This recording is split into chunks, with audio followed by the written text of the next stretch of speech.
আম সিলে বিক্রি করব, পাবলিক আসবে না মাছি আসবে? সেটা কোন মাছি? দেখছেন কি করে? যে মাছি জায়গায় অজায়গায় পড়ে ওই মাছি আসবে, মৌমাছি আসবে না। মৌমাছি বোঝে এটা ঠিক না, এটা পর্দা নাই। আল্লাহু আকবার বলেন। মৌমাছি কি অজায়গায় বসে না জায়গায় বসে? বলেন বলেন বলেন। কারণ মৌমাছি সংগ্রহ করে আমার আপনার ঔষধ। আল্লাহু আকবার বলেন। অ্যান্টিবায়োটিক ঔষধ। কি ঔষধ? অ্যান্টিবায়োটিক। আপনার ঘা হয়েছে, কেটে গেছে, ফেটে গেছে, মধু লাগায় দেন, ঠিক হয়ে যাবে। মধু, এই মধুর ডিপার্টমেন্ট আল্লাহ পাক ছেড়ে দিয়েছেন মানুষের হাতে না মৌমাছির হাতে? মানুষের হাতে কেন দেন নাই বলেন? মৌমাছি মধু বানায়, 450 মৌমাছি 20 লক্ষ ফুলে যাতায়াত করে, 13 লক্ষ মাইল পরিভ্রমণ করে 1 পাউন্ড মধু সে তৈরি করে, তার পেটের মধ্যে নিয়ে সুন্দর করে মৌচাকে রেডি করে। আর সেই মধুর ভিতরে মানুষ মিষ্টির শিরা ঢুকায় কয় আরো মিষ্টি বানায়া দিলাম, খা। কত বড় হারামি মানুষ! এই কথা কি বুঝতেছেন? এই জন্য আল্লাহ বলতেছে যে মধু আমি তোদের দিলাম না, যা মৌমাছিকে দিলাম ওর ডিপার্টমেন্ট। ওয়াদ আনিত্তাখিদি মিনাল জিবালি বুয়ুতা ওয়া আওহা রাব্বুকা ইলান নাহলি আনিত্তাখিদি মিনাল জিবালি বুয়ুতা।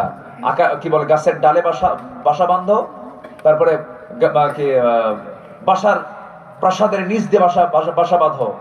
মৌচাকের মৌমাছির যে মৌচাক, কিয়ামত পর্যন্ত কোন আর্কিটেক্ট ইঞ্জিনিয়ার একটা মৌচাক বানাতে পারবেন। আল্লাহু আকবার বলেন। আল্লাহু আকবার। সব ডিপার্টমেন্ট দিয়েছেন মৌমাছির হাতে, ছেড়ে দিয়েছেন। ফার্মাসিউটিক্যাল ফ্যাক্টরি দিয়ে দিয়েছেন, জাহতু ফীহি শিফাউল লিন্নাস। এবং এই ফ্যাক্টরি, এই মধু তৈরি করার জন্য মৌমাছির পেটকে বাছাই করেছেন কে? আল্লাহ। মৌমাছির পেটকে বাছাই করেছেন কে? আল্লাহ। ইয়াখরুজু মিন বুতুনিহা শারাবুন মুখতালিফুন আলওয়ানুহা।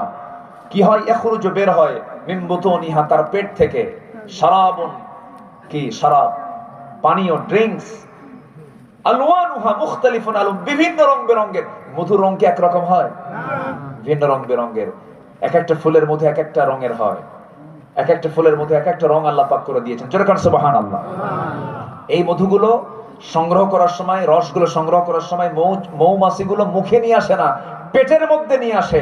পেটের মধ্যে আলাদা স্টমাক আছে, মানুষের স্টমাক একটা, আর আল্লাহ পাক মধুর স্টমাক দিয়েছেন পেটের মধ্যে দুইটা। একটা তার পেটের স্টমাক, খাওয়ার স্টমাক, আর একটা হচ্ছে হানি স্টমাক, মধু রাখার এক্সট্রা স্টমাক। আল্লাহু আকবার বলেন। সেই মৌমাছি কি সাহেব বাজারের মোড়ে ওই আমের উপরে কি সেই মৌমাছি বসে? সাধারণ মাছি বসে। কি বসে?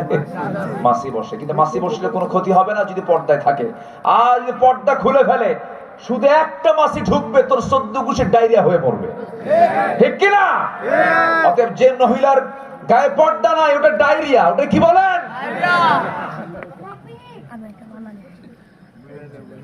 রোগী বাঁচা অসম্ভব, শেষ হয়ে যাবে, অসুখ বিসুখ সৃষ্টি হবে। জেনা আছে যেখানে, নতুন নতুন রোগ আছে সেখানে। এই যে করোনা আসছিল, এগুলো সব জেনার ফসল। কিসের ফসল বলেন? গনোরিয়া, সিফিলিস, এইচআইভি, এরপরে যত বড় বড় জটিল রোগগুলো আছে, সমস্ত রোগের মূল কারণ হলো অবাধ যৌনাচার, অবাধ যৌনাচার, পর্দাহীনতা। এই জন্য মা বোনদের পর্দায় থাকার দরকার আছে না নাই? আসতে বলবেন না, আছে না নাই? পর্দা আগে পুরুষের দরকার না মহিলার দরকার? ও, আপনার দরকার নাই। কত সস্তা আমল করতে চায় দেখেন।